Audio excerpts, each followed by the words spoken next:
Hello दोस्तों, welcome to दिमाग वाला।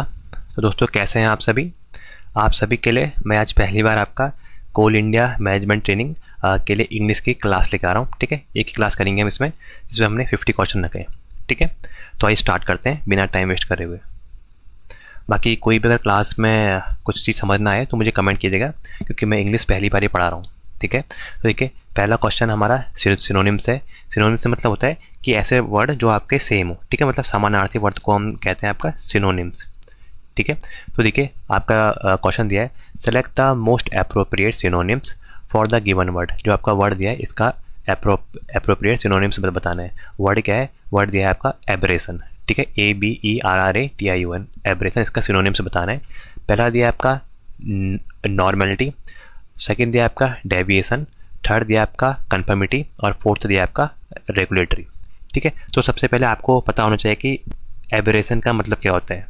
ठीक है, इसका मतलब होता है कि आपका हर एक मतलब नॉर्मल चीज़ से हट के करना। ठीक है, मतलब इसको अगर कहेंगे तो इसका मतलब होता है कि नॉर्मल से हम डिपार्चर होके। देखिए इसका अगर मैं मीन लिखूं तो इंग्लिश में लिखता हूँ क्योंकि इंग्लिश में ही है। इसका मीन हो जाएगा आपका डिपार्चर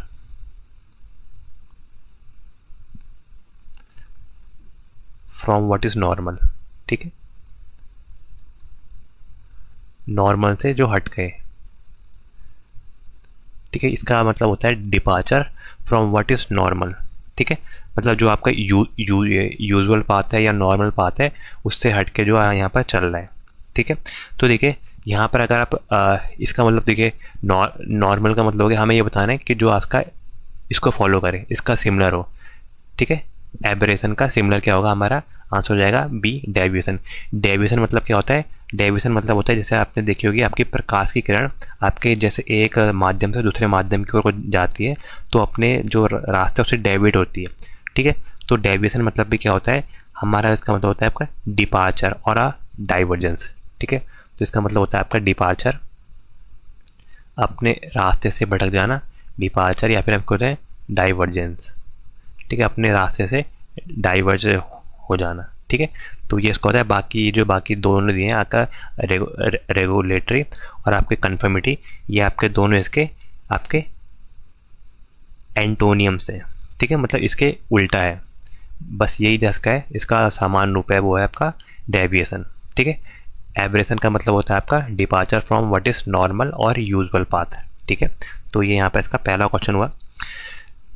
नेक्स्ट भी आपका सिनोनिम्स है, तो हमें यहाँ पर सिनोनिम्स बताना है appropriate, most appropriate synonyms for the given word meticulous. Meticulous word का आपका सिनोनिम्स बताना है क्या होता है। देखिए आपको अगर पता होगा तो मेटिक्यूलियस वर्ड का सब आपका मतलब क्या होता है, सबसे पहले आपको इसको जानना पड़ेगा। Great attention. ठीक है, जो आपका बहुत केयरफुल होता है और अगर प्रिसाइज होता है, क्या बोलेंगे उसको हिंदी में, जो मतलब कोई भी चीज़ को आपका बहुत ध्यानपूर्वक या फिर आपकी यहाँ पर भली बात ही करता है। ठीक है, हम लोग यहाँ पर उसको बोलते हैं आपका मेटिक्यूलियस। ठीक है, तो इसका मतलब आपका वो होता है। तो हमें पूछ रहा है कि कौन सा यहाँ का इसका सिनोनिम्स मतलब समानार्थी होगा। देखिए केयरलेस मतलब क्या होता है? लापरवाह। तो देखिए ध्यानपूर्वक करने वाला और लापरवाह, तो ये क्या हो गया? एंटोनियम्स, तो ये गलत हो गया। ठीक है, स्लोपी मतलब भी होता है आपका केयरलेस। ठीक है, स्लोपी मतलब भी आपका केयरलेस होता है। हैज़ी मतलब जो जल्दीबाजी में काम करता है। ठीक है, तो ये भी गलत हो जाएगा। तो आंसर क्या हो जाएगा? आंसर हो जाएगा आपका पेन स्टेकिंग। ठीक है, आंसर हो जाएगा आपका पेन स्टेकिंग। पेन स्टेकिंग मतलब भी होता है कि जो आपका बहुत ध्यानपूर्वक या प्रिसाइजली काम करे। ठीक है, इसका मतलब भी होता है आपका वेरी केयरफुल, या फिर आपका कह सकते हैं प्रिसाइजली। ठीक है, प्रिसाइज। ठीक है, तो ये इसके बारे में आपको पता होना चाहिए। ये आपके इन दोनों के आपके सिनोनिम्स है। ठीक है, नेक्स्ट देखते हैं। दिया आपका select the most appropriate synonyms for the given word ephemeral. ठीक है, इसका आपने सिनोनिम्स बताना है। देखिए इसका मतलब क्या होता है? कोई भी चीज़ अगर क्षणिक हो, ठीक है, कुछ क्षण के लिए, उसको बोलते हैं आपको क्षणिक।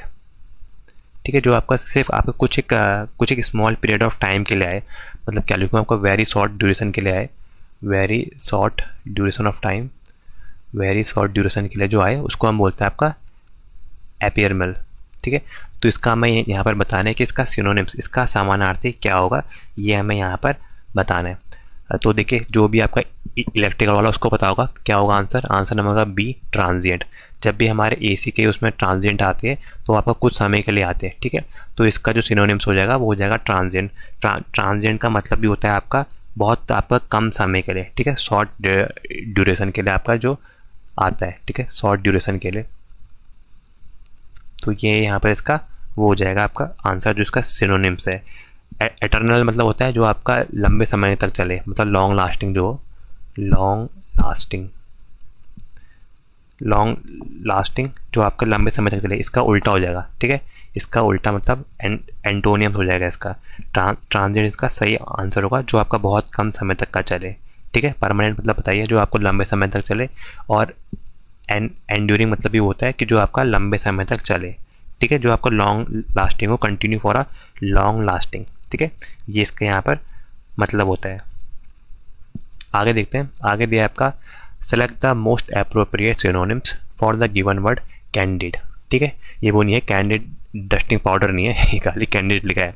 तो इसका हमें यहाँ पर सिनोनिम्स बताना है, ठीक है। तो देखिए सबसे आपको पहले पता होना चाहिए कि कैंडिड का मतलब क्या होता है। देखिए कैंडिड जो होता है इसका इसका इसका मतलब होता है कि साफ साफ जो कहे, मतलब बिना किसी चीज़ को छुपाए, ठीक है। मतलब जो आपका फ्रैंक हो, मतलब उस टाइप का कह सकते हैं कि जो यहाँ पर आपको बिना किसी चीज़ को छुपाए आपको हर बात को बोले, ठीक है।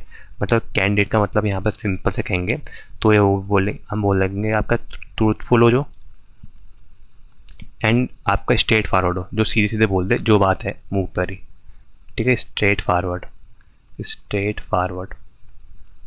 उसी को हम क्या बोलते हैं, फ्रैंक है, बहुत बंदा फ्रैंक नहीं कहते हैं। तो आंसर हो जाएगा आंसर नंबर ए। फ्रैंक का मतलब भी यहाँ पर यही होता है, ठीक है। फ्रैंक का मतलब होता है आपका ऑनेस्ट, या फिर जो आपका डायरेक्टली बोल दे, ठीक है।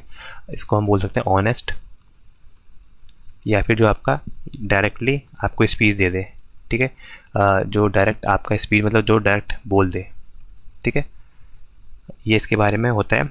आपका डिसीटफुल मतलब होता है जो आपका गिल्टी है, ठीक है। जो आपका यहाँ पर मिसलीडिंग, जो आपको दूसरों को आपका गलत राह देता है, क्या बोलेंगे, जो आपका दूसरों को गलत राह देता है, मतलब मिसलीडिंग अगर कर दूँ, मिसलीडिंग अदर्स, ठीक है। जो दूसरों को गलत बताता है वो होता है आपका डिसीटफुल, ठीक है। रिवर्स मतलब क्या होता है, जो आपका यहाँ पर आपका स्लो और उल्टा चले, ठीक है। रिवर्स से बोलते हैं, ठीक है इसको। बाकी इवेजन मतलब होता है आपका टेंडिंग टू अवॉइड कमिटमेंट और सेल्फ रिवैल्यूएशन, ठीक है। ये भी इसका यहाँ पर एंटोनियम हो जाएगा। तो जो इसका सेम पड़ रहा है वो है आपका फ्रैंक, ठीक है, जो आपको स्ट्रेट फॉरवर्ड बात करे, जो डायरेक्ट स्पीच दे, इसे उसमें आपका ये यूज़ हो रहा है यहाँ पर। आगे देखते हैं। तो आगे दिया आपका select the most appropriate synonyms for the given word prudent. Prudent जो वर्ड है इसका हमने यहाँ पर मोस्ट अप्रोप्रिएट सिनोनिम्स बताना क्या होगा। देखिए प्रूडेंट क्या होता है, प्रूडेंट मतलब आपका ऐसा इंसान जो सोच समझ के, भली भांति सोच समझ कर आपका फ्यूचर वाला फैसला लेता हो, ठीक है। फ्यूचर डिसीजन लेता हो, ठीक है। उसको हम बोलते हैं आपका प्रीडेंट, ठीक है। उसको हम बोलते हैं प्रूडेंट। तो इसका हमारा यहाँ पर आपका सिनोनिम्स क्या हो जाएगा सिमिलरली। देखिए रैश मतलब क्या होता है, जो आपका केयरलेस हो, ठीक है। हम केयरलेस को बोलेंगे रैश, ठीक है। तो ये तो इसका एंटोनियम हो गया। डिस्क्रीट मतलब बिल्कुल, डिस्क्रीट मतलब वो होता है यहाँ पर जो आपका लंबे समय तक आपका एक ही स्पीच के बारे में ध्यान दे, मतलब आपके अपनी खुद के बारे में ध्यान दे, फिर उसको आगे उसका जजमेंट दे, ठीक है। मतलब सोच समझ के लिया गया फैसला को हम लोग बोलते हैं डिस्क्रीट। यहाँ पर DISCREET, देखिए ये EET आता है, ठीक है। ये आपको यहाँ पता भी होना चाहिए। बाकी रेकलेस मतलब क्या होता है, जो यहाँ पर जो आपके डेंजर में आपका काम करता है, जिससे आपको डेंजर हो सकता है, ये भी इसका एंटोनियम है। फूलिश मतलब तो मूर्खी हो गया, ठीक है। तो यहाँ पर बताना था कौन इसका सही होगा। प्रूडेंट मतलब ऐसा आदमी जो यहाँ पर आपका सोच समझ के फैसला लेता हो, ठीक है। आगे देखते हैं। तो देखिए अब हमारे पास आ गए एंटोनियम्स, ठीक है। एंटोनियम्स मतलब जो यहाँ पर इसके आपके उल्टे हो, ठीक है, जिसको हम बोलते हैं विलोम शब्द। दिया है आपका select the appropriate एंटोनियम्स for the given word. तो एम्लोरेट का मतलब होता है किसी हमने जो ख़राब चीज़ है उसको हम अच्छा अगर जब बनाते हैं उसको बोलते हैं आपका एमलोरेट, ठीक है, मतलब किसी ख़राब चीज़ को अच्छा बनाना, ठीक है, ये होता है हमारा एमलोरेट। मतलब इसको इसी ऐसे लिख दो, आपको ख़राब चीज़ को अपने अच्छा बनाना, ठीक है, ख़राब चीज़ को अच्छा बनाना, अच्छा बनाना हमारा होता है एमलोरेट। तो वही हमने इसका एंटोनियम पूछा है जो इसका उल्टा होगा। देखिए इम्प्रूवमेंट का मतलब क्या होगा, इम्प्रूवमेंट मतलब हो जाएगा आपका सुधारना, ठीक है, किसी चीज़ को इम्प्रूव करना। तो ये तो इसका सिनोनिम्स हो गया। आपका वर्सन मतलब होगा और भी ख़राब करना, ठीक है, आपका और ख़राब करना, और ख़राब करना, ठीक है। तो ये क्या हो जाएगा, ये इसका आपका एंटोनियम हो जाएगा उल्टा। बाकी मिटिगेट मतलब क्या होता है आपका, मतलब कोई भी चीज़ किसी चीज़ को आपका कम गंभीर करना, ठीक है, मतलब आपका उसके जो आपकी गंभीरनेस है उसको आपका कम करना, ठीक है। तो मिटिगेट भी इसका आपका सिनोनिम्स होगा। बाकी इनहेंस मतलब क्या होता है, किसी चीज़ को बेहतर करना, ठीक है। तो यहाँ पर एंटोनियम मतलब उल्टा बताना था, तो उल्टा क्या हो जाएगा इसका, उल्टा हो जाएगा हमारा आंसर नंबर बी, ठीक है। आगे देखते हैं। तो अगला ये भी आपका एंटोनियम का है, दिया है आपका select the most appropriate एंटोनियम्स of the word given obstinate. Obstinate जो वर्ड है इसका हमें यहाँ पर एंटोनियम बताना है। देखिए ऑब्स्टिनेट मतलब क्या होता है, वो जो आपका जिद्दी हो, ठीक है, जिद्दी को हम बोलते हैं आपका ऑब्स्टिनेट, ठीक है, ये होता है आपका जिद्दी। या फिर जो आपका ऐसा जो अपनी बात पर ही अड़ा रहे, ऑब्स्ट्रैक्ट करे, ठीक है, उसको हम बोलते हैं आपका ऑब्स्टिनेट, ठीक है। इसका यहाँ पर आपका एंटोनियम बताना है। देखिए स्टब बॉम्ब का मतलब क्या होता है, इसका मतलब ये होता है आपका जिद्दी। तो ये तो इसका आपका वही हो गया, क्या बोलते हैं इसको, सिनोनिम्स, ठीक है। प्लाएबल मतलब क्या होता है, जिसको हम आसानी से मना सके, मतलब क्या बोलेंगे, लचीला या आसानी से मना सके, ठीक है, जो आसानी से मान जाए, आसानी से मान जाए, ठीक है, मान जाए वाला। तो यही आंसर हो जाएगा आपका प्लाएबल, ठीक है। रिजिड मतलब जो आपका दृढ़ होता है, मतलब कठोर, ठीक है। ये तो आपका सॉलिड है, मतलब इसको कोई निकम, इसको हम आपका कर नहीं सकते हैं। अगला दिया आपका इनट्रैक्टेबल। इनट्रैक्टेबल मतलब जिसको आपको कंट्रोल करना आपका मुश्किल हो, ठीक है, हार्ड टू कंट्रोल, ठीक है। तो ये यहाँ पे इसका मतलब होता है हार्ड टू कंट्रोल। ये भी यहाँ पे इसका क्या हो जाएगा, सिनोनिम्स, ठीक है। आगे देखते हैं। तो अगला कोई क्वेश्चन दिया है आपका, एंटोनियम बताना है। वर्ड है आपका ओडेशियस, ठीक है, ओडेशियस हमारा वर्ड है। इसका यहाँ पर आपने क्या बताना है, एंटोनियम बताना है। देखिए ओडेशियस का मतलब क्या होता है, वो जो आपका बहुत आपका साहसी हो, मतलब जो रिस्क ले सकता है, ठीक है। मतलब इसका हो गया साहसी, कह देता हूँ सिंपल, जो आपका साहसी हो या जो आपका रिस्क ले सकता है, ठीक है, रिस्क ले सकता है, उसको हम लोग वो बोलते हैं यहाँ पर आपका आपका ओडेशियस, ठीक है। तो हमें बताना है कि इसका उल्टा क्या है, जो ऐसा जो डरपोक हो या फिर जो आपका रिस्क नहीं ले सकता है। देखिए डेयरिंग तो आपका वो होता है जो यहाँ पर साहसी हो, जैसे आप खेल खेलते हैं ना, ट्रूथ एंड डेयर, तो आपको डेयर करना पड़ता है। इसका मतलब भी होता है साहस, ठीक है, साहस, साहसी। अब देख लेना, साहस की स्पेलिंग ही भूल गया मैं, ऐसे लिखते होंगे शायद, साहस। बाकी टिमिड मतलब क्या होता है, टिमिड मतलब होता है आपका डरपोक, डरपोक को बोलते हैं टिमिड। तो यही आंसर हो जाएगा आपका टिमिड, ठीक है। तो यहाँ पर इसका ये आंसर सही हो जाएगा, जिसको आपका यहाँ पर लैक ऑफ करेज या फिर कॉन्फिडेंस हो, ठीक है, इंग्लिश में कहोगे तो lack of courage, lack of courage, ठीक है। बाकी बोल्ड मतलब जो आपका दूर से ही चमके, ठीक है, मतलब जो आपका फेयरलेस हो, जिसको आप बोलते हो निडर, ठीक है। आपका करेजियस मतलब जिसमें आपका करेज हो, मतलब किसी काम को करने की क्षमता हो, जिसको हम बोलते हैं बहादुर, ठीक है, मतलब ब्रेव भी कह सकते हो आप इसको, ब्रेव, ठीक है। तो आगे देखते हैं अगला क्वेश्चन दिया है आपका, ये भी एंटोनियम बताना है। वर्ड है आपका लोकेसियस, ठीक है, लोकेसियस जो आपका वर्ड है, हमें यहाँ पर इसका वो बताना है एंटोनियम। तो लोकेसियस मतलब क्या होता है, जो बहुत ही बोलता है, ठीक है, मतलब क्या बोलूँ इसको, क्या क्या लिखूँ इसको, ज़्यादा बोलने वाला लिख दूँ, ज़्यादा बोलने वाला लिखता हूँ, ज़्यादा बोलने वाला, जो आपका ज़्यादा बोलता है उसको हम बोलते हैं आपका लोकेसियस, ठीक है। तो इसका हमें यहाँ पर उल्टा बताना है कि वो इंसान जो आपका बहुत कम बोलता है। देखिए टॉकेटिव मतलब क्या होता है, जो बहुत बोले, मतलब वही होगा बातूनी, ठीक है, जो आपका लोग बहुत बोलते हैं इसको बोलते हैं बातूनी। अगला दिया है टैक्टिट्रम। टैक्टिट्रम मतलब होता है बहुत कम बोलने वाला, जितना पूछो उतना ही जवाब देगा, मतलब कम बोलने वाला, कम बोलने वाला, टैक्टिट्रम। तो यही आंसर हो जाएगा आंसर नंबर बी। बाकी गैरुलस मतलब भी बहुत बोलने वाले होते हैं।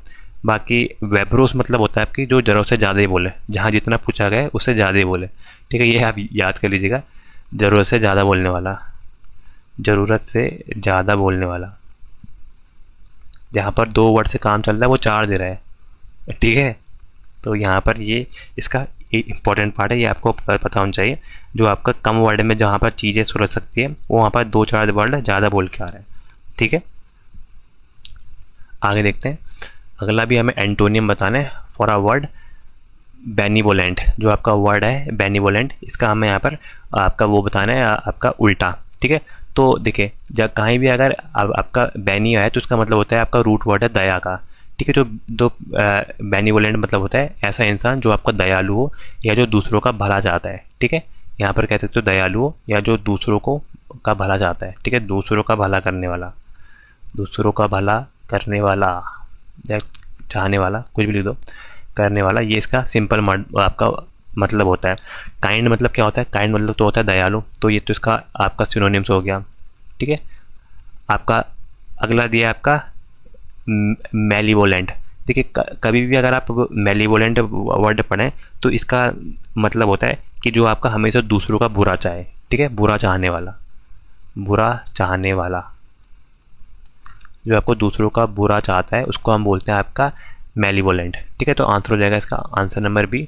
बाकी आपके जेनरस मतलब जो आपके दूसरों के बारे में उदार हो। ठीक है, उदार को हम बोलते हैं आपका जेनरस पर्सन। बाकी लिखा है एल्ट्रुस्टिक, इसका मतलब भी होता है जो आपका निस्वार्थ भाव से सेवा करे दूसरों की। ठीक है, तो यहाँ पर इसके बारे में आपका मैंने बता दिया। आगे देखते हैं। आगे आपका दिया है आपका एरर स्पॉटिंग पे दिया आपका identify the segment in the sentence that contains a grammatically error. ठीक है, किसमें आपका ग्रामेटिकल एरर है।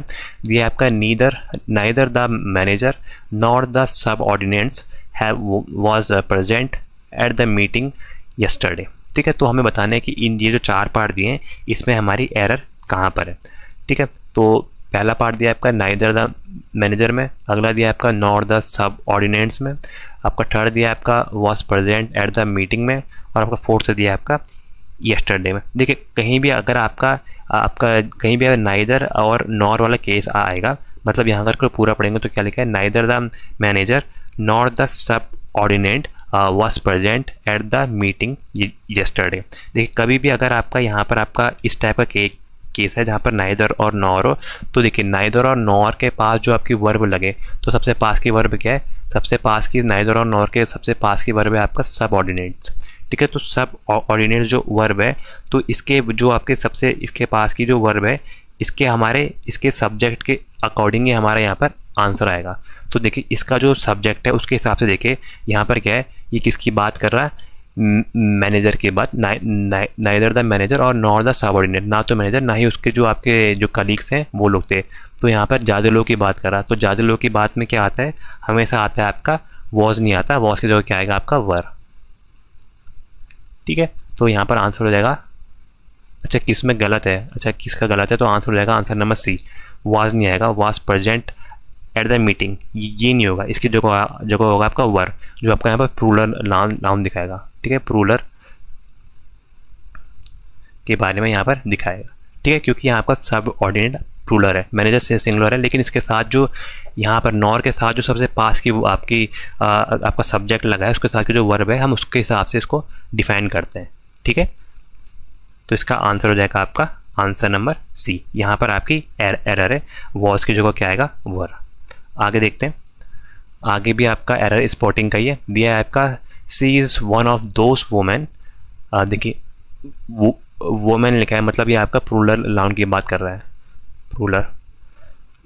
देखिए वुमेन लिखा होता तो आपकी बात करता है, लेकिन ई लिखा है MEN, मतलब ये प्लूरल नाम की बात है। हु वर्क्स आपका tirelessly for the upliftment of the poor in the society, मतलब वो आपके उन महिलाओं में से है जिन्होंने आपका बिना रुके यहाँ पर आपका काम किया है, आपके जो आपके पुअर लोग हैं उनके आपके अपलिफ्टिंग में, मतलब उनकी तरक्की में उन्होंने ऐसा काम किया है। ठीक है, तो यहाँ पर क्या क्या क्या दिया है, अगर आप यहाँ पर देखोगे लिखा है आपका C is one of those women.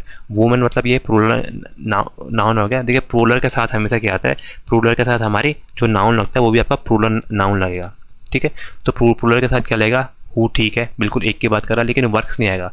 Work की जगह क्या आएगा हमारा, वर्क्स की जगह आता सिर्फ सिंपल वर्क, ठीक है। अगर सिंगुलर होता तब हमारा ये आता। तो आंसर क्या हो जाएगा इसका, ये बी पार्ट में गलत है, मतलब हु वर्क्स टायरसली, ये होना चाहिए आपका, एस नहीं होना चाहिए यहाँ पर, ठीक है।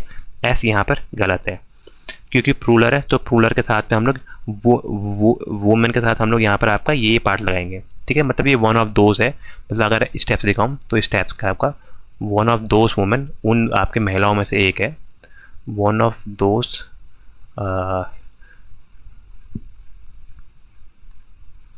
वुमेन, ठीक है। देन यहाँ पर आपका जो वुमेन है ये क्या है, ये आपका है यहाँ पर आपका प्लूरल नाउन, ठीक है, ये आपका प्लूरल नाउन है। नाउन के बाद हमारे क्या लगेगा, इसके बाद हमारा लगा हु, और हु के बाद हमारी यहाँ पर, इसके बाद हमारी नाउन प्लूरल है तो आपकी वर्ब भी क्या लगेगी, आपकी प्लूरल वर्ब लगेगी, यहाँ पर प्लूरल वर्ब लगेगी, जो यहाँ पर आपका वर्क नहीं होगी, प्लूरल वर्ब होती है आपकी वर्क, ठीक है। वर्क यहाँ पर अगर हमें पूछता कि क्या सही कर सकते हैं तो यहाँ पर ये सही करते हैं, ठीक है। आगे देखते हैं अगला क्वेश्चन। अगला दिया है ये भी एरर स्पॉटिंग का है, तो ऊपर वाला पढ़ना ही नहीं है, नीचे देखते हैं। Hardly had he enter the classroom then the bell rang and teacher started the lesson. देखिए कभी भी अगर आपका हार्डली आए, ठीक है, हार्डली या फिर आपकी स्कैरसिटी, मतलब जिसकी मतलब बहुत आपके रेयर चांस है होने के, मतलब अगर कभी भी आपके उसमें आपका हार्डली से स्टार्ट हो, ठीक है, हार्डली आए या फिर आपके स्कार्सली आए, स्कार्सली की बात है, तो इसके साथ हमेशा आपका लगता है आपका व्हेन या फिर आपका बिफोर, ठीक है। हमारा ये हमेशा यूज़ होता है, व्हेन और बिफोर यूज़ होता है इसके बाद। तो देखिए यहाँ पर कहीं भी आपका व्हेन और बिफोर नहीं, यहाँ पर क्या यूज़ हुआ है, देन, जो यहाँ पर गलत होगा। तो आंसर नंबर हो जाएगा answer number c, then the bell rang नहीं होगा, ठीक है। देन कब आता है, देखिए देन हमारा आता है जब भी आपका नो सूनर वाले सेंटेंस आएंगे, नो सूनर से स्टार्ट होंगे, जो नो सूनर की बात करेंगे उसके साथ हमारा यहाँ पर लगता है देन, ठीक है। लेकिन यहाँ पर आपका हार्डली या फिर स्कैर्सली है तो हमेशा यहाँ पर आपका व्हेन या फिर बिफोर आता है, ठीक है। ये आप यहाँ पर याद कर लीजिएगा, नो सूनर के साथ ही आपका देन आता है, तो आंसर आपका ये गलत हो जाएगा, ठीक है। ऐसा होता है कि द क्लासरूम आपका before the rang and teacher start the session, ठीक है, या फिर when the bell rang and teacher start the session. कभी भी यहाँ पर देन नहीं आता आपका हार्डली या फिर स्कार्सली के साथ। तो ये यहाँ पर आपका एक मेन पॉइंट था, ये आपको यहाँ पर पता होना चाहिए, ठीक है मेरे भाई। आगे देखते हैं, आगे भी वही है आपका एरर स्पॉटिंग पे दिया आपका, the scenery of Kashmir are so enhancing are so enchanting that it attracts tourist from all over the world, ठीक है। मतलब यहाँ पर क्या है, देखिए सीनरी की बात करी तो सीनरी क्या है, सीनरी हमारा नाउन है। सीनरी किस टाइप का नाउन है, ये आपका है अनकाउंटेबल नाउन, इसको आप काउंट नहीं कर सकते, अनकाउंटेबल नाउन, ठीक है। अनकाउंटेबल नाउन है और आपका किस टाइप का नाउन है, यहाँ पर आपका ये नाउन है, तो नाउन के साथ हमेशा आपका सिंगुलर वर्ब आती है, तो ये आपका अनकाउंटेबल नाउन है। नाउन के साथ हमें सिंगुलर वर्ब आती है, तो ये आपकी यहाँ पर आपकी प्लूरल वर्ब है, इसकी जगह क्या आता है आपका इज़। यहाँ पर होता है the scenery of the Kashmir is so enchanting that it attracts tourist from all over the world. तो आंसर हो जाएगा आंसर नंबर बी, ये वाला पार्ट गलत है। इसकी जगह क्या होना चाहिए, इसकी जगह हमारा होना चाहिए आपका इस, क्योंकि जो सीन है ये आपका एक अनकाउंटेबल नाउन है और अनकाउंटेबल नाउन के साथ हमेशा हम लोग सिंगुलर वर्ब का यूज़ करते हैं। सिंगुलर वर्ब मतलब इसका यूज़ करेंगे, ठीक है। तो ये यहाँ पर इसका सही आंसर होगा। आगे देखते हैं, ये आपका ये भी एरर स्पॉटिंग का है। Despite of the heavy ring the match continued without any delay और इंटरप्शन। देखिए यहीं पर गलत हो गया, देखिए डिस्पाइट के साथ कभी भी ऑफ नहीं आता है, ये आपको बात पता भी होनी चाहिए।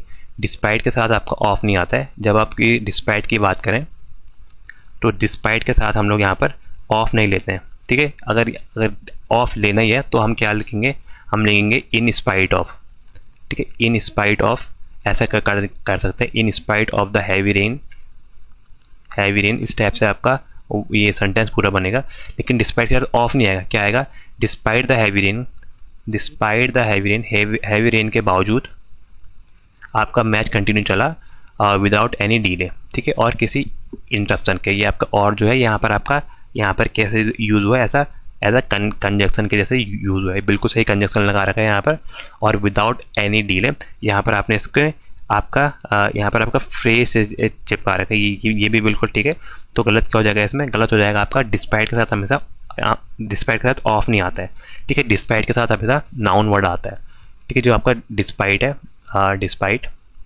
डिस्पाइट के साथ हम लोग यहाँ पर ऐड करते हैं नाउन, ठीक है, ऑफ कभी भी ऐड नहीं करते, ठीक है। लेकिन आपका इन स्पाइट ऑफ के बाद हमारे यहाँ पर इन स्पाइट ऑफ के बाद ये आपका नाउन आया, ठीक है। तो आपका ये द हैवी रेन, ये आपका यहाँ पर नाउन वाला वर्ड आया, ठीक है। तो डिस्पाइट के बाद आप ये कभी भी ऐड मत कीजिएगा, ठीक है। आगे देखते हैं अगला क्वेश्चन। अच्छा, अगला आ गया फिल इन द ब्लैंक्स। तो आपने फिल इन द ब्लैंक्स भरना है। The officer was accused of showing deaths to the relatives during the recruitment process, ठीक है। दिया आपका नेपोटिज्म, एल्ट्रुज्म, आपका पैलिग्रिज्म और आपका आइडलिज्म, ठीक है। तो ये इसके ऑप्शन दिए। मतलब आपको सिंपल से देखें, मतलब ऑफिसर जो है उसने अपने रिक्रूटमेंट के टाइम में वो रिलेटिव को आपने डेथ देने का आरोप लगाया, ठीक है। मतलब ऑफिसर एक्यूज्ड है, एक्यूज मतलब आरोप लगाए किस केस में, कि उसने यहाँ पर जब यहाँ पर आपके रिक्वायरमेंट चली थी तो उसने अपने रिलेटिव अपने जान पहचान वालों को उसने आपका डेथ दिया है। तो उसको हम लोग कहेंगे क्या, ये आपका पूछ रहा है। उसी वर्ड को हम लोग कह सकें, जैसे फिल्मों स्टार में भी होता है, फिल्मों में भी नहीं कहते हैं आपका भाई भतीजावाद, जिसको आप हिंदी में बोलते हो, तो इसको हम इंग्लिश में क्या बोलते हैं? इसको हम बोलते हैं आपको नेपोटिज्म। आंसर नंबर ए, इसका मतलब है आपका भाई भतीजावाद, अपने जान पहचान वालों को आगे बढ़ाना, इसको बोलते हैं आपका भाई भतीजावाद, भतीजावाद। बाकी इसका मतलब क्या होता है, इसका मैंने बताया था, निस्वार्थ आपका भावना से आपकी सेवा करना, ठीक है। पिलग्रिम्स मतलब होता है कि आपका किसी का काम आपने चोरी करके खुद दिखाया, ठीक है। बाकी इसका मतलब होता है आशीर्वाद देना, ठीक है। तो ये खैर इसके सिंपल बाकी वर्ड थे, तो बाकी कोई मैच भी नहीं कर रहा था, एक ही मैच करते हैं इसमें। आंसर नंबर ए, नेपोटिज्म, ठीक है। ये आपका मतलब आपका जो पावर के लिए इस्तेमाल होता है, जब भी आप किसी फ्रेंड या फिर आपके फ्रेंड को, आपका फ्रेंड या फिर रिलेटिव्स को आप अनफेयर आपको सपोर्ट दें, ठीक है, तब हमारा ये वर्ड आपका वहाँ पर यूज़ होता है, ठीक है मेरे भाई। आगे देखते हैं। तो अगला क्वेश्चन भी दिया है आपका फिल इन द ब्लैंक्स पर। दिया है he is highly acquainted does the latest rule of and regulation of Coal India Limited, ठीक है। तो यहाँ पर क्या आना चाहिए? देखिए एक्विंड मतलब क्या होता है, किसी के बारे में आपको हर चीज़ पता है, ठीक है, मतलब जो उस चीज़ से परिचित है, हम ऐसा बोल सकते हैं, जो जिसको उस चीज़ के बारे में पता हो। तो क्या आएगा यहाँ पर से? विथ आएगा या टू आएगा या ऑफ आएगा या बाय आएगा। तो देखिए यहाँ पर सबसे सही क्या चीज़ बैठेगी कि हमें उसको उस चीज़ के बारे में पता हो, उस चीज़ के बारे में पता हो, मतलब आपके उस चीज़ के बारे के लिए आएगा विथ। तो यहाँ पर आएगा acquainted with the latest rules and regulatories of Coal of India, ठीक है। मतलब इसका मतलब हो गया आपका किसी चीज़ के बारे में अच्छे तरीके से जानकारी होना, ठीक है। उसको CIL के बारे में, यहाँ पर आपके जो नए नए रूल हैं और आपके रेगुलेशन है उसके बारे में पूरा ज्ञान है, इसका मतलब यहाँ पर ये हो गया, ठीक है। आगे देखते हैं। तो अगला कोई क्वेश्चन भी आपका फिल इन द ब्लैंक्स पर ही है। ये वाला क्वेश्चन दिया है आपका, you dash submit the document before the deadline, otherwise your application will be rejected, ठीक है। मतलब तुम्हें डैश सबमिट कर देने पड़ेंगे अपने डॉक्यूमेंट डेडलाइन से पहले, वरना तुम्हारा यहाँ पर एप्लीकेशन कैंसिल हो जाएगी। तो यहाँ पर क्या आएगा? मस्ट आएगा, माइट आएगा, कुड आएगा या फिर वुड आएगा। यहाँ पर हमें बताने कि क्या आएगा। देखिए यहाँ पर क्या है, आपको हमें यहाँ पर आपके सबमिट करने ही पड़ेंगे। तो सबमिट करने ही पड़ेंगे के लिए क्या आता है आपका? You must. मस्ट आपका क्या बताता है? ये यहाँ पर आपका आता है किसी भी कार्य का मतलब करना या फिर अनिवार्य होना, जो भी आपका मैंडेटरी वर्क हो वो यहाँ पर आपका बताता है, ठीक है। ये आपका इंडिकेट करता है आपका मैंडेटरी वर्क, ठीक है। माइट का मतलब क्या है? माइट आपका ये बताता है आपका जो वीक पॉसिबिलिटीज़ है, ठीक है। ये आपका वीक पॉसिबिलिटीज़ बताता है, ठीक है। और देखिए यहाँ पर आपका दिया है आपका कोड। जैसे कैन का जो आपका यहाँ से पास्ट फॉर्म होता है वो आपका कुड होता है, ये आपका पोलाइट रिक्वेस्ट करने के काम आता है, ठीक है। और जो आपका वुड होता है ये आपका विल का आपका जो पास्ट टेंस होता है वो यहाँ पर वुड होता है, ठीक है। तो ये भी आपको यहाँ पर पता होना चाहिए, ये आपके कोई भी हैबिचुअल है पास्ट की वो बताने के यहाँ पर आपका काम आता है, ठीक है। आगे देखते हैं, दिया आपका if I dash the chairman of the company I would implement stricter safety policy, ठीक है। देखिए क्या लिख गया, इफ़ का मतलब क्या होगा, ये आपके काल्पनिक आपके वो हो गए काल्पनिक वाक्य हो गए जिसमें हम अपनी कल्पना करने की, अगर मैं ऐसा होता तो मैं ये कर देता वो कर देता वाला, ठीक है। तो ये आपके कल्पना वाले वाक्य हो गए। कोई भी वाक्य अगर कंडीशनल हो जाए, मतलब अगर मैं ऐसा होता, ठीक है, कभी भी आपको कल्पना वाले वाक्य और खुद की बात करें तो हमेशा यहाँ पर लगता है वर, ठीक है। ये आप यहाँ पर याद कर लीजिएगा, इसके साथ हमेशा ऑलवेज हमेशा वर यूज़ करते हैं, ठीक है। If I were the chairman of the company I would implement stricter safety policy, ठीक है। अगर मैं उस कंपनी का चेयरमैन होता तो मैं एक और स्ट्रिक्टर सेफ्टी मतलब बहुत कठोर आपकी सेफ्टी पॉलिसी यहाँ पर इम्प्लीमेंट करता, ठीक है। ये आपका कब यूज़ होता है, इफ़ जो भी आपकी कंडीशन होती है, यहाँ पर आपका जो हाइपोथेटिकल या फिर अनरियल, मतलब तुम हो नहीं लेकिन तुम सोच रहे हो ऐसा करने की, हमेशा किस टाइप की कंडीशन जब भी लगे तो हमेशा हम लोग यहाँ पर यूज़ करते हैं आपका वर का, ठीक है। वॉज का जो आपका अगला भाई होता है ना, वॉज का वर, तो वो यूज़ करते हैं। आगे देखते हैं, ये भी आपका फिल इन द ब्लैंक्स पर है, दिया आपका the manager's speech was so dash that everyone in the audience was inspired to work harder, ठीक है। तो यहाँ पर इसका कहने का मतलब क्या है, आपके जो मैनेजर ने ऐसी स्पीच दी कि जिससे आपको यहाँ पर डैश ऐसी स्पीच दी कि डैश दैट एवरीवन, जो आपके जो भी जनता मौजूद थी वो आपके इंस्पायर हो गए हार्ड वर्क करने के लिए। तो आंसर क्या होगा, आंसर होगा आपका इलोक्वेंट, आपका इन कोहेरिएंट या मोनोटोनस या फिर टेडिशियस, ठीक है। देखिए कभी भी अगर आप इनका पहले आप इनका हिंदी अनुवाद जाने, इनका मतलब क्या होता है, जब भी आप इलोक्वेंट की बात करें तो उसका मतलब होता है कि आपका जो आपके प्रभावशाली तरीके से अपनी बात रख दे, ठीक है। मतलब प्रभावशाली तरीके से बात रखने वाला, मतलब जो स्पष्ट या अच्छी तरह से बोल देता है उस बात को, ठीक है, अच्छी तरह से अपनी बात समझा सके, अच्छी तरह से बात समझा सके, ठीक है, बात समझा सकने वाला, ठीक है। देन आपका इनकोहेरेंट मतलब होता है जो आपका अस्पष्ट बात कहता है, मतलब जो आपका कंफर्म नहीं बोलता कि ये हो रहा है या ये नहीं हो रहा है, ठीक है। बाकी मोनोटोनस मतलब जो एक ही टोन में बोलता है, मतलब जिसमें आपका वो नहीं आता है, मतलब सुनने में मज़ा नहीं आता है, क्या बोलोगे उसको, नीरस, ठीक है, नीरस ठीक लग रहा है, जिसमें कोई रस ही नहीं है, नीरस, ठीक है। बाकी टेडिशियस मतलब होता है जो आपका बहुत डल बात करे, ठीक है, बहुत जिसमें एनर्जी नहीं है, खाली बोलने करके बोल रहा है, ठीक है।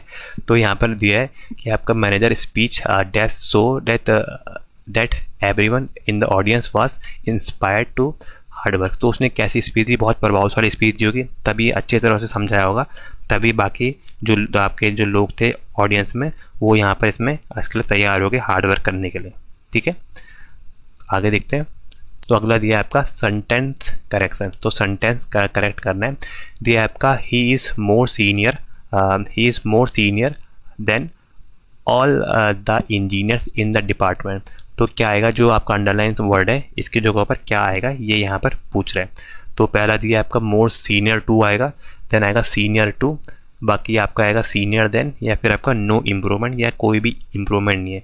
देखिए कभी भी अगर आप आपका सीनियर की बात करें, जूनियर की बात करें, सुपीरियर की बात करें, इन्फीरियर की बात करें या प्रायर की बात करें, इस टाइप के जो भी आपके सेंटेंस होते हैं इसमें हमेशा आपका सीनियर के बाद टू आता है, ठीक है। मतलब इस टाइप के सेंटेंस में टू आता है आपके उसके वर्ड के बाद, तो क्या आ जाएगा, वर्ड के बाद आ जाएगा टू, और मोर सीनियर नहीं होता, सिर्फ सीनियर मतलब उससे बड़ा ही हुआ, तो यहाँ पर आंसर हो जाएगा, आंसर नंबर बी बिल्कुल सही होगा, ठीक है।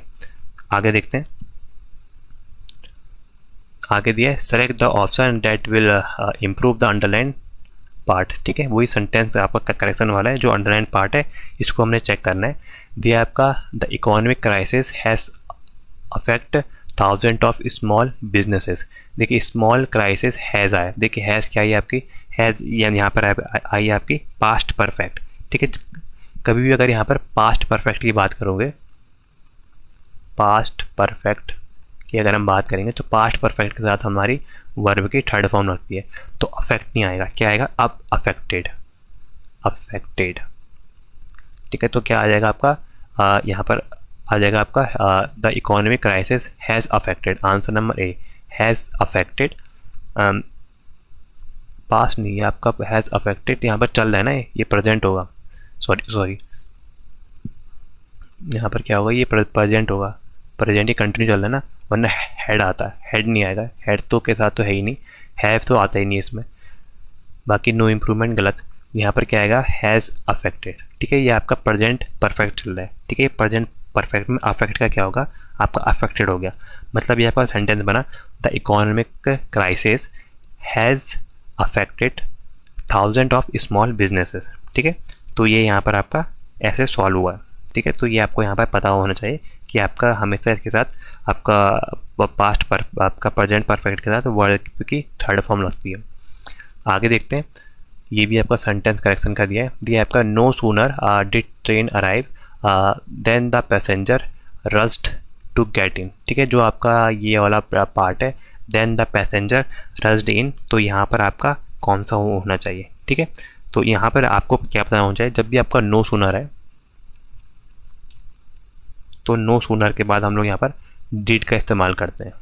ठीक है, जो यहाँ पर करा है नो सूनर के बाद डिड आता है, उसके बाद हमारा यहाँ पर सब्जेक्ट आता है, देन यहाँ पर वर्ब की फर्स्ट फॉर्म, देन यहाँ पर देन प्लस आपका जो भी पार्ट है वो यहाँ पर आएगा। ठीक है, तो देखिए यहाँ पर आपका बिल्कुल नो सूनर कर रहा है, डिड कर रहा है, बाकी सब सब्जेक्ट ये है, तो हमें यहाँ पर देखना है कि यहाँ पर आपका यहाँ पर जो फिर क्या आएगा वर्ब की फर्स्ट फॉर्म, देन वर्ब की फर्स्ट फॉर्म क्या होगी, वर्ब की फर्स्ट फॉर्म देखिए यहाँ पर थर्ड फॉर्म दे दी अराइव्ड, तो ये नहीं होगा, तो ये अच्छा एक क्वेश्चन नहीं गलत फ्रेम हो गया, तो आपका रॉन्ग क्वेश्चन हो गया। ठीक है मेरे भाई, ये रॉन्ग क्वेश्चन हो गया, ये लाइन मैंने यहाँ खींचनी थी, यहाँ नहीं आई। ठीक है, तो यहाँ पर ये होना था आपका अराइव। ठीक है, ये आपका सही आता आपका अराइव, ये इस टाइप से था, ये लाइन मैंने इसके अंडरलाइन करनी थी, ये इसके नीचे कर दी, यहाँ पर करनी थी अराइव द पैसेंजर तक का। ठीक है, ये अराइव देन द पैसेंजर तक का करना था, तो बाकी तो बिल्कुल ठीक है, then the passenger rush to get in. ठीक है, तो बाकी तो ऑप्शन देखने की जरूरत ही नहीं है, तो यहाँ पर आप ये याद कर लिए, हमेशा यहाँ पर वर्ब की फर्स्ट फॉर्म आती है अराइव, ना कि यहाँ पर आपकी जो आपकी थर्ड फॉर्म है वो आती है। ठीक है, आगे देखते हैं, आगे भी दिया है आपका सेंटेंस का आपका करेक्शन का दिया है आपका C insisted on me to go to the seminar. ठीक है, तो यहाँ पर आपका क्या आएगा, देखिए इंसिस्ट के बाद हमेशा क्या आता है आपका ऑन। ठीक है, इंसिस्ट के बाद हमेशा यहाँ पर ऑन आता है, और ऑन के बाद हमेशा क्या आएगा, देखिए इंसिस्ट आपका इंसिस्ट के बाद यहाँ पर आपका ऑन है, तो उसके बाद हमारा क्या आता है, उसके बाद हमारी यहाँ पर आईएनजी फॉर्म आती है।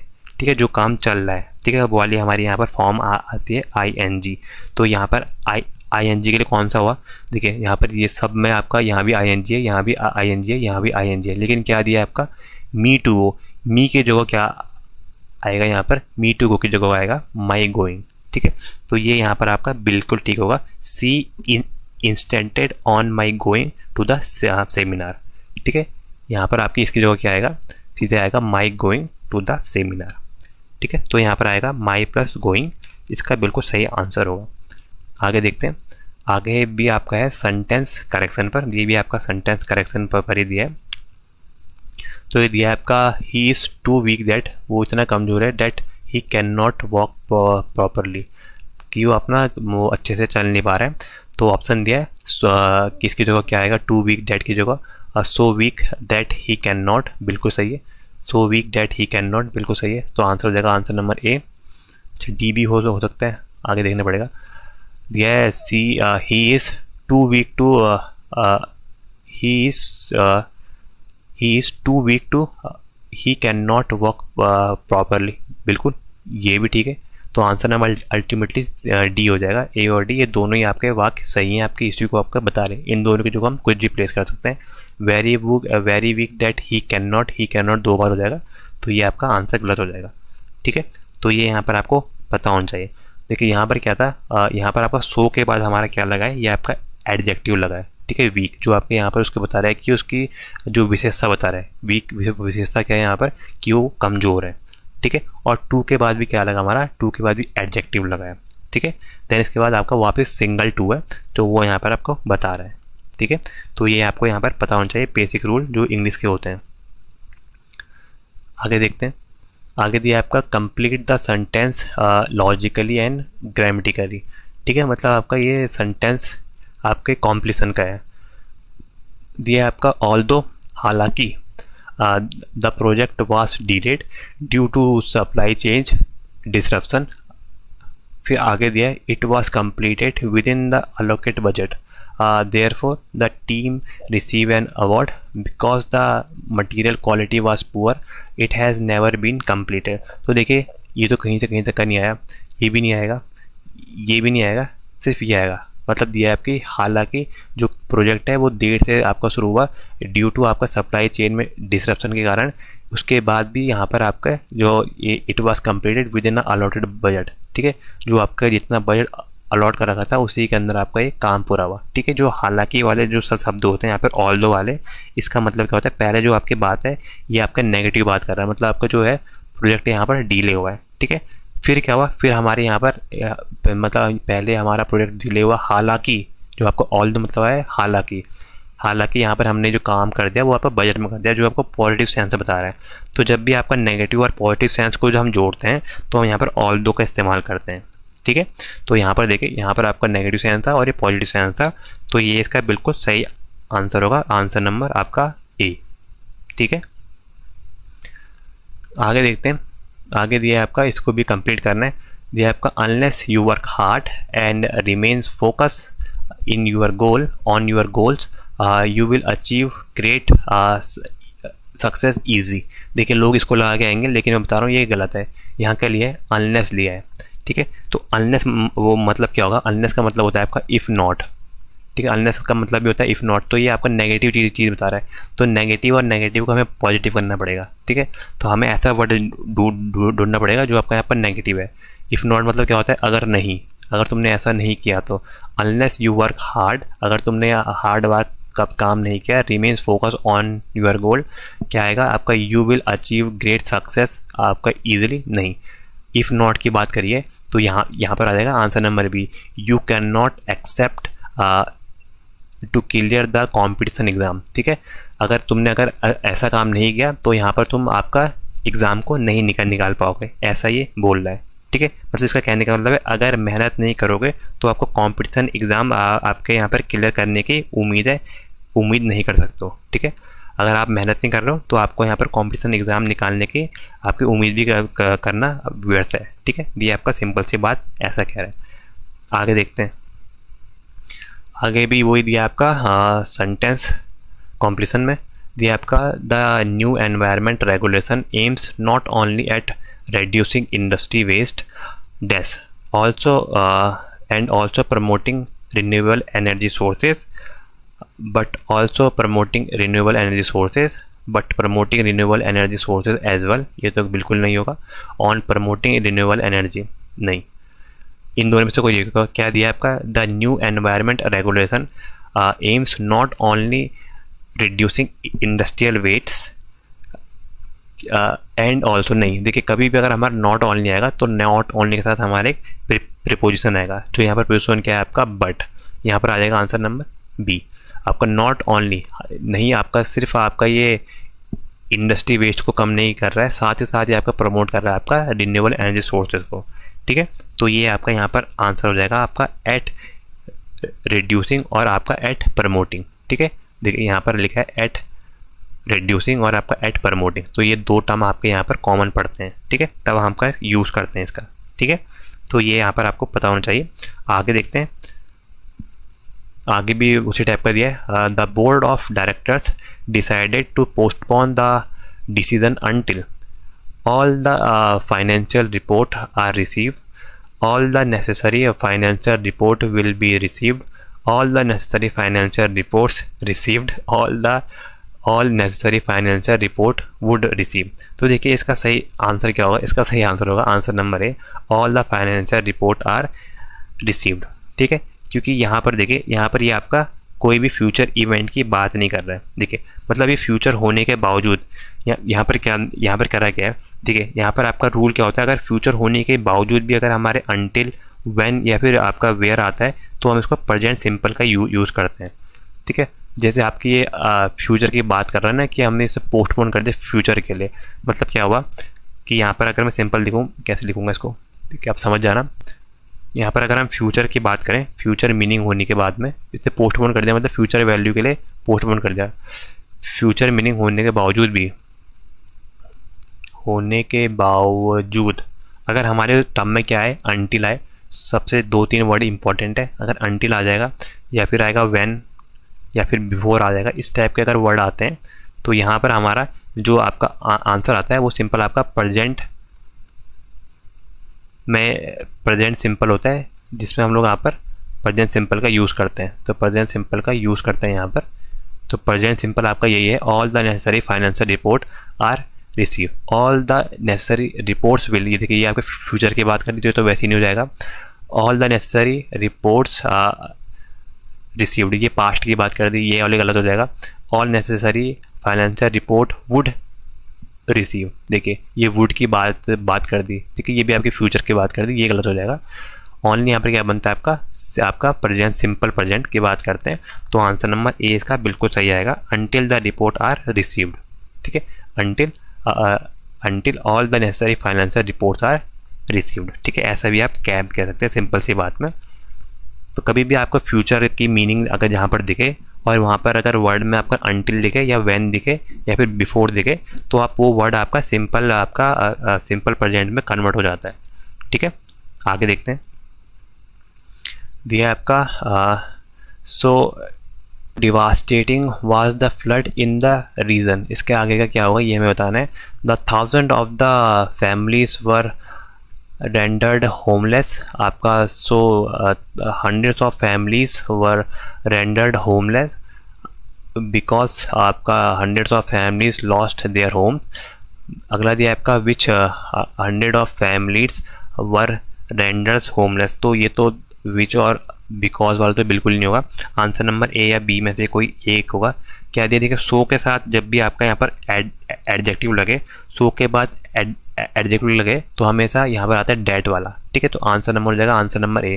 आपको पता हो जाए so plus adjective plus that और बाकी रिमेनिंग पार्ट हमारा ये आता है। तो देखिए डेट आपका इसी में, बाकी में आपका सो से स्टार्ट था, तो सो के बाद सो तो वैसे नहीं आता। दिया आपका विच यहाँ पर आएगा नहीं, और ये यहाँ पर आपका बिकॉज वाला ये टर्म इसके साथ आता नहीं है। हमेशा सो के साथ क्या आता है, सो के साथ एडजेक्टिव आता है, एडजेक्टिव के बाद वर्ब आता है, वर्ब के बाद आपका सब्जेक्ट आता है। ठीक है, तो आपका जो आपका फॉलो करता है उसके बाद आपका डेट से। ठीक है, तो यहाँ पर आपका इस टाइप से आपका सेंटेंस बना हुआ है। ठीक है, तो ये आपको यहाँ पर पता होना चाहिए। आगे देखते हैं। तो आगे आपका आइडियम्स एंड फ्रेजेस से। ठीक है, वो आपके कहावतें और मुहावरे वाले के बाद से। ठीक है, तो दिया आपका इसका मतलब बताना है आपका आइडियम्स का, ये कहावत का मतलब दिया है to burn the midnight oil. ठीक है, इसका मतलब बताना है कि आपका टू वेस्ट द फ्यूल है, टू वर्क और study late night, to late into the night. Third दिया आपका टू क्रिएट ट्रबल, और फोर्थ दिया आपका to burn down the house. ठीक है, तो ये तो खैर कुछ नहीं हुआ। इसका मतलब क्या हुआ, ये होगा फ्यूल वेस्ट करना तो इसका मतलब नहीं होता है। आगे दिया आपका देर रात तक पढ़ना या फिर कुछ काम करना, बिल्कुल आंसर नंबर हो जाएगा आंसर नंबर बी। बाकी इसका मतलब क्या होता है, इसका मतलब है टू क्रिएट ट्रबल, अपने लिए सर में मुसीबत लेना या घर जला देना, नहीं बिल्कुल नहीं। तो आंसर हो जाएगा आंसर नंबर बी। देखिए बर्न द मिडनाइट मतलब होता है आपका देर रात तक का पढ़ाई करना। जैसे क्योंकि पहले के ज़माने में जब इलेक्ट्रिसिटी की खोज नहीं हुई थी तो लोग अपना काम जो आपका लालटेन होता है उसको जला के करते थे। ठीक है, तो ये यहाँ पर आपको इसके बारे में पता होना चाहिए। तो आंसर हो जाएगा answer number B, to work और स्टडी लेट नाइट। ठीक है, आगे देखते हैं। तो आगे भी उसी टाइप का क्वेश्चन दिया है आपका द ब्लेसिंग ऑफ डिस्कस। ठीक है, द ब्लेसिंग ऑफ डिस्कस का मतलब क्या होगा, something good that isn't recognize at first, बिल्कुल आंसर नंबर ए हो जाएगा। आगे पढ़ लेता हूँ फिर भी एक बार, a cure disguised as a gift. ठीक है, ये तो बिल्कुल नहीं होगा। रिलीजियस रिचुअल, नहीं होगा। The unexpected event that bring disaster, नहीं ये भी नहीं होगा। तो आंसर नंबर हो जाएगा आंसर नंबर ए। ठीक है, इसका मतलब होता है कि ऐसे हमने अच्छी चीज़ की शुरुआत करी जो स्टार्टिंग में हमें अच्छी नहीं लग रही थी, ठीक है, और बाद में हमें यहाँ पर अच्छी लगने लगी। ठीक है, बाकी आपके रिलीजियस तो आपका धार्मिक वगैरह के बारे में आ गया, डिजास्टर के यहाँ पर बात ही नहीं हुआ। ठीक है, आपका ब्लेसिंग ऑफ आपका डिस्कस मतलब होता है एक उसके पीछे आपका छुपा हुआ वरदान है, मतलब ये बोलेंगे आपको छिपा हुआ वरदान, आप देख लेना क्या बोलते हैं इसको, छिपा हुआ वरदान ही बोलेंगे शायद से। ब्लेसिंग मतलब यहाँ पर वो वरदान होगा, डिस्कस मतलब आपका जो आपका छिपा हुआ वरदान मिल रहा है, आपका ब्लेसिंग ऑफ डिस्कस। ठीक है, जो काम आपको सही नहीं लग रहा लेकिन आपने करते गए और बाद में उसका बहुत अच्छा फल मिला। ठीक है, तो ये आपको यहाँ पर पता होना चाहिए इसके बारे में। आगे देखते हैं, आगे आपका इसका मतलब बताना है to hit the nail on the head. ठीक है, अपने नाखून से अपने सिर में मारना, इसका मतलब वैसे हिंदी में देखोगे तो हिंदी की बात नहीं कर रहे, इंग्लिश की बात कर रहे हैं। क्या लिखा है, टू कारपेंट्री वर्क एक्यूरेटली, बिल्कुल गलत। आपका टू से और डू समथिंग एग्जैक्टली राइट, बिल्कुल सही, जो कहा बिल्कुल वही कर रहा है। आपका टू हर्ट समटाइम अनइंटेंशनली, नहीं। आपका to make to serve mistake, गलत। आंसर नंबर हो जाएगा इसका आंसर नंबर बी, मतलब जो बिल्कुल सही बात कहता है या फिर करता है। ठीक है, जो आपका जो कहता है वही आपका बात करता है, उसको हम लोग बोलते हैं आपका हिट द नेल आपका ऑन द हेड। ठीक है, बिल्कुल सही पॉइंट पर आपका जो बात करता है, ठीक, जो जहाँ पर आपके बात करनी होती है उसी पॉइंट पर आपका बात करता है। ठीक है, इसका मतलब आपका ये होता है। आगे देखते हैं, आगे दिया है आपका spills the bean, spill the bean, जो आपके बीन के बीच है उसको बिखेरना। क्या दिया है आपका, to drop the flood by accident. आपका सेकेंड दिया आपका to reveal the secret prematurely. आपका थर्ड दिया आपका टू कुक द मील, और फोर्थ दिया है आपका टू वेस्ट द मनी। तो देखिए इसका मतलब क्या होता है, कोई भी हमने सीक्रेट को अपने अनजाने बचपन वश के कारण हमने किसी के सामने बोल दिया। ठीक है, कोई ऐसी गुप्त बात को हमने किसी ऐसे के सामने बोल दिया जहाँ पर हमने बताना नहीं था। ठीक है, मतलब सीक्रेट बात को बताना मतलब राज खोलना अपने अनजाने या फिर बचपने के कारण। तो आंसर तो होता है इसका answer number B, to reveal the secret prematurely. ठीक है, मतलब यहाँ पर अपने बचपने के कारण यहाँ पर हमने जो बात थी वो बता दी। ठीक है, ये यहाँ पर इसका सही आंसर होगा। आगे देखते हैं, आगे दिया है what does at the door of a hat means. ठीक है, at the door of a hat means, इसका मतलब क्या है ये हमें यहाँ पर बताना। देखिए इसका मतलब होता है तुरंत। ठीक है, इसका मतलब होता है तुरंत या फिर बिना देर करे, ये तुरंत ठीक लग रहा, तुरंत जो मतलब जो आपका at the door of the head. ठीक है, मतलब जो तुरंत काम करता है विदाउट एनी हेजिटेशन और डिले, बिल्कुल आंसर नंबर ए हो जाएगा। दिया आपका when someone loses their head, नहीं। अगला दिया आपका वेरी रेयरली एंड ओकेशनली, नहीं। आपका अंडर द एक्सट्रीम प्रेशर, नहीं। तो आंसर क्या हो जाएगा इसका, आंसर नंबर हो जाएगा आंसर नंबर ए। आगे देखते हैं, अब आगे आपका पैराजम्बल, मतलब जिसमें हमें आपको सेंटेंस को आपको करेक्ट करना पड़ता है, करेक्ट ऑर्डर में मिलाना पड़ता है। ठीक है, तो दिया है आपका Coal India Limited is the largest coal producing company in the world, बिल्कुल ये तो खैर अच्छा है, तो हमें मिलाना है company in the world. It accounts over 80% of the Indian total coal output. This energy play a vital role of powering the nation's industrial growth. Consequently, the company is the critical pillar of India's energy security. तो मुझे तो सब ठीक ही लग रहा है, line से सब बढ़िया लग रहा है। पी आ रहा है, फिर क्यू, फिर आर और एस, तो यहाँ पर बिल्कुल ठीक लिखा है पी क्यू आर एस। तो आंसर नंबर हो जाएगा answer number A.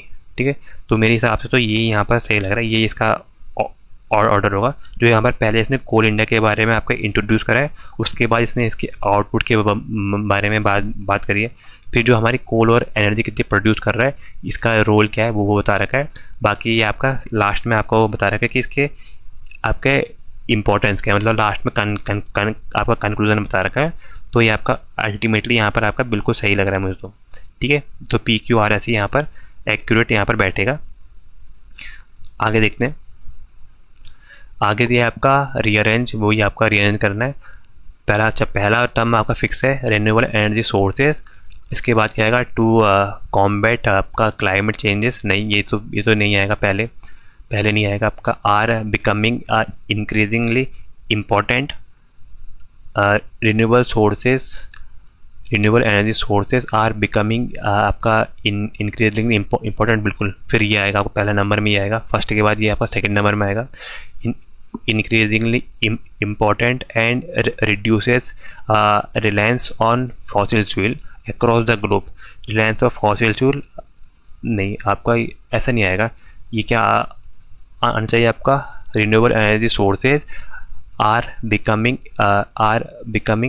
increasingly important across the globe। across the globe आएगा थर्ड। to combat, फिर ये फोर्थ नंबर में आएगा, to combat the climate change and reduce the reliance on fossil fuels। तो ये आपका इस टाइप से बनेगा। तो यहाँ पर क्या कौन सा टर्म आएगा, पहले आएगा आपका ये आएगा Q के बाद आएगा आपका Q के बाद आएगा आपका S के बाद आएगा आपका S के बाद आएगा आपका P और P के बाद आएगा आपका R। तो PS यानी QSPR आंसर नंबर ए इसका बिल्कुल सही हो जाएगा। तो इस टाइप से हम लोग इसको अरेंज करते हैं ऑर्डर में, ठीक है। आगे देखते हैं।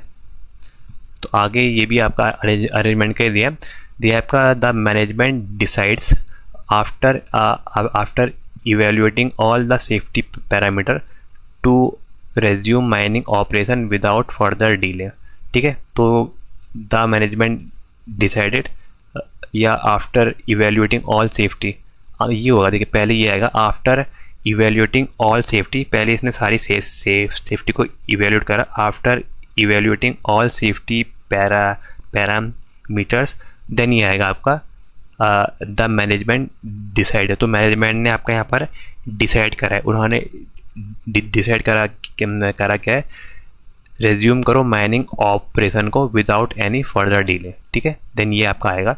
तो क्या होगा, आज के टोटल कैसे बनेगा, after evaluating all safety parameter the management decided to resume mining operation without further delay, मतलब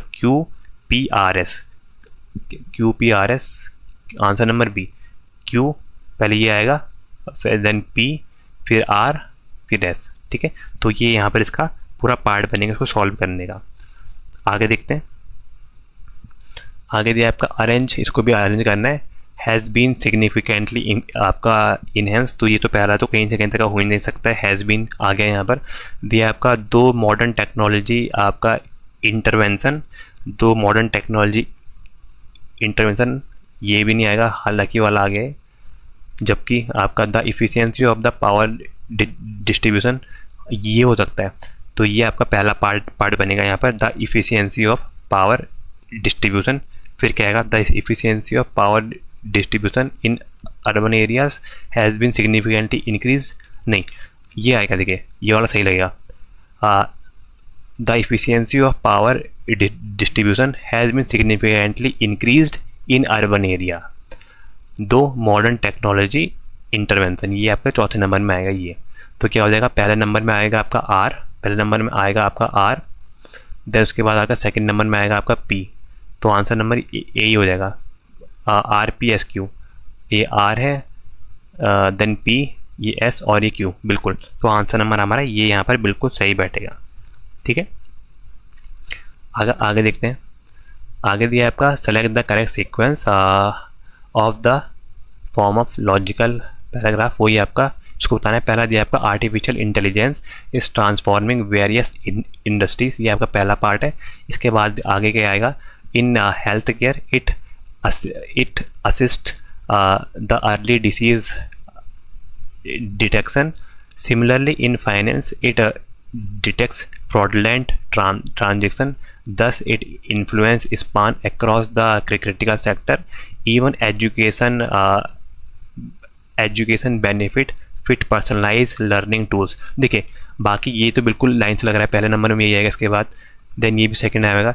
देखिए ये इसके बारे में ये आएगा थर्ड, देन ये आएगा आपका 10, जो फोर्थ इसके बारे में ये यहाँ पर टिप्पणी कर रहा है, ठीक है। तो पहले आपका जनरल स्टेटमेंट की बात कर रहा है, फिर हेल्थ केयर की बात कर रहा है, फिर यहाँ पर फाइनेंस की बात करिए, फिर यहाँ पर एजुकेशन की बात करिए और लास्ट में ये कंक्लूजन लिखा है 4th नंबर में। ठीक है, तो यहाँ पर आपका किस टाइप से बनेगा, ये आपका बनेगा पहले P आएगा, Q आएगा, S आएगा, फिर R आएगा, PQSR आंसर नंबर है। तो ये बनेगा आपका artificial intelligence in transforming various industries. In health care it assist in early disease detection. Similarly in finance it detects fraudulent transaction.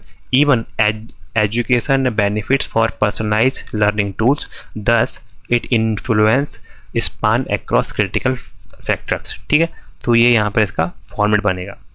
आगे देखते हैं। तो देखिए रीडिंग कॉम्प्रीहेंशन वहाँ भी आपका है, तो मैंने इसको जब आपको यहाँ पर लिया है, ठीक है, और इसके मैंने 2 आपके कॉम्प्रीहेंशन आपके पार्ट लिए। तो देखिए पहला आपका पैसेज 1 वो क्या दिया आपका, coal extraction and processing remains central of globe energy producing, particularly in developing economics where energy demand in accelerating rapidly। ठीक है, modern mining operation have increasingly integrated digital technology, automation drilling and real-time monitoring system to minimize environmental impact and maximize operational safety। Furthermore, sustainable mining practices are no longer optional but imperative for long-term viability।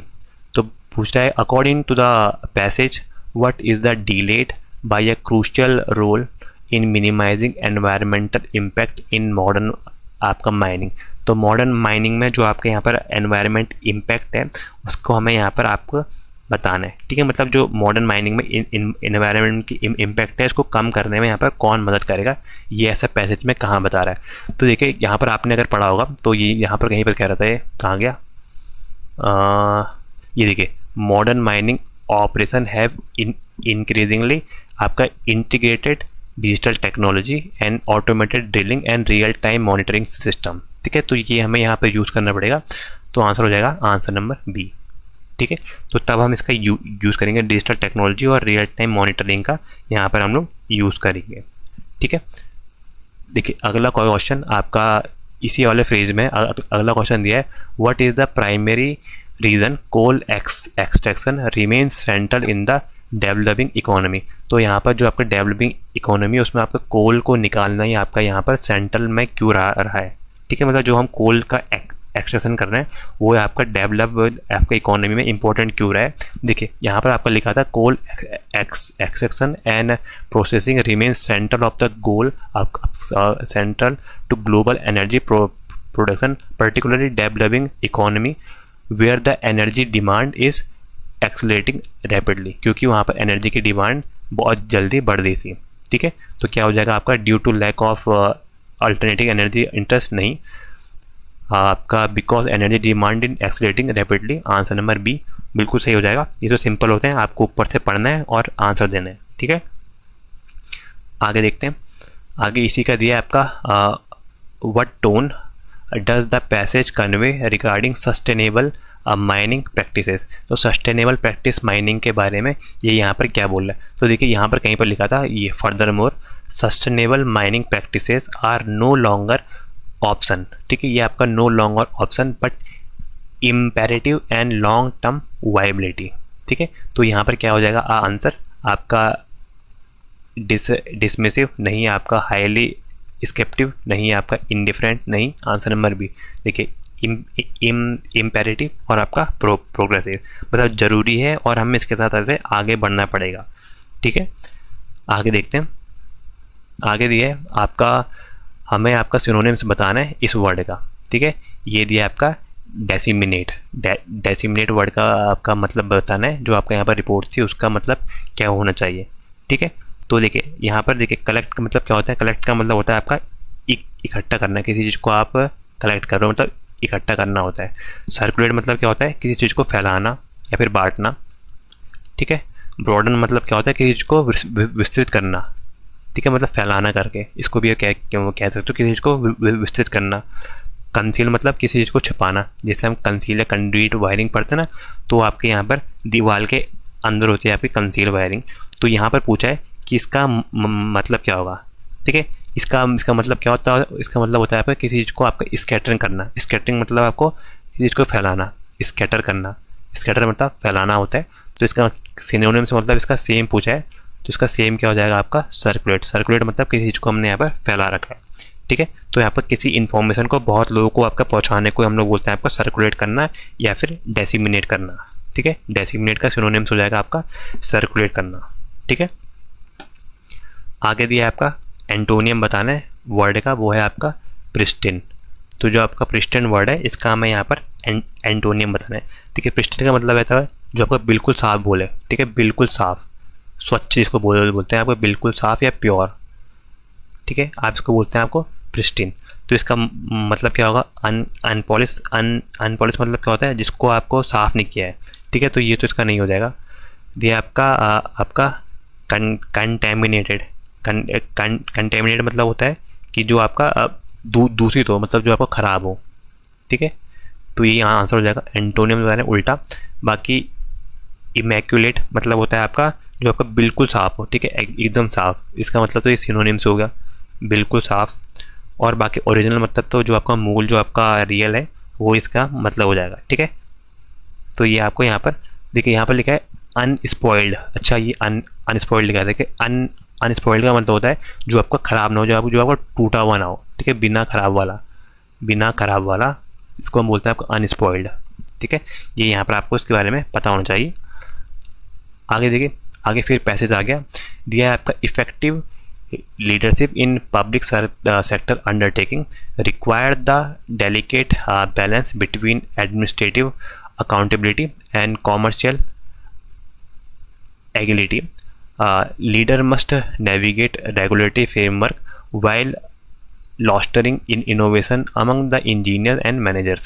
Transparency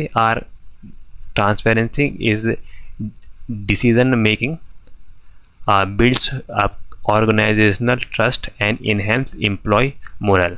ठीक है, तो यहाँ पर पहला दिया है आपका what balance is crucial for effective leadership in public sector undertaking. तो देखिए ये हमने कहाँ पर पढ़ा था? देखिए यहाँ पर आया था आपका बैलेंस की बात करी, बैलेंस बिटवीन कहाँ पर आपका एडमिनिस्ट्रेटिव एंड अकाउंटेबिलिटी. तो आंसर क्या हो जाएगा? आंसर नंबर बी आपका balance between administrative and accountability.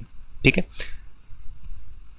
आगे दिया आपका according to the passage what directly lead to the enhance employ moral and trust. तो एम्प्लॉय का मोरल की बात यहाँ लास्ट में की थी. एम्प्लॉय मोरल और ट्रस्ट के लिए क्या करेंगे? एम्प्लॉय मोरल और ट्रस्ट के लिए आपने यहाँ पर ट्रांसपेरेंसी और डिसीजन मेकिंग का इस्तेमाल करेंगे. तो आंसर क्या हो जाएगा?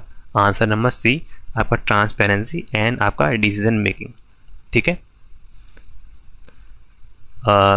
अगला दिया है आपका each of the candidate have cleared the written examination with high mark. देखिए यहाँ पर क्या आएगा? आप अगर खुद देखेंगे यहाँ पर क्या दिया है आपका ईच मतलब क्या हो गया?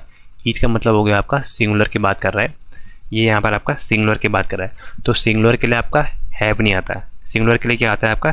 सिंगुलर के लिए आता है हमारा यहाँ पर हैज़ क्लियर्ड. ठीक है, यहाँ पर आपका हैज़ आता, तो आंसर नंबर हो जाएगा आपका आंसर नंबर बी.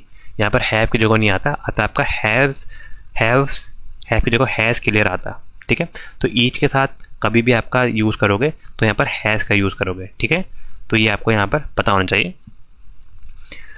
तो हमें इसका मतलब बताना है. यहाँ पर आपका फिल इन द ब्लैंक्स. तो ये आपका होमवर्क है, आप मुझे कमेंट में बताइएगा इसका आंसर क्या आ रहा है.